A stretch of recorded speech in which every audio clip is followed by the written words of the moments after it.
এটা দেখে আমার একটা কথাই মনে পড়েছে যে রেড কালারটা শুধুমাত্র সেই দিদিরা নেবেন যারা লক্ষ্মী পুজোতে পরবেন। না, তাছাড়া আমি বলবো না যে লক্ষ্মী পুজো ছাড়া রেড কালার দেবো না, সেটা কিন্তু না।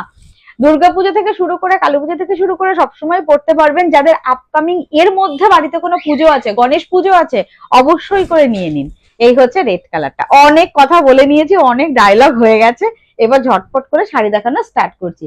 থ্যাংক ইউ সো মাচ দিদি, like share done, thank you thank you. Please আজকে একটু শেয়ার করো, যারা রয়েছে আজকে প্লিজ একটু শেয়ার করো।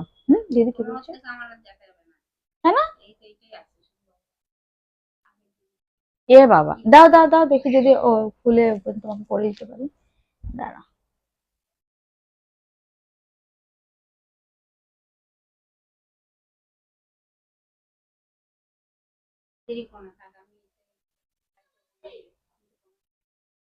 এনো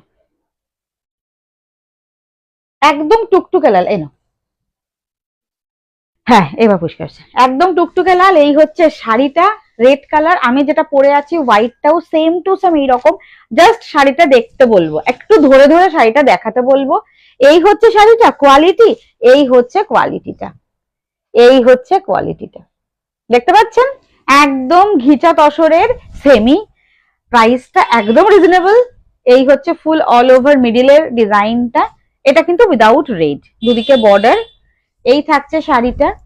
ফার্স্ট বুকিং করবেন, প্রাইস বলে দিই এবার। 6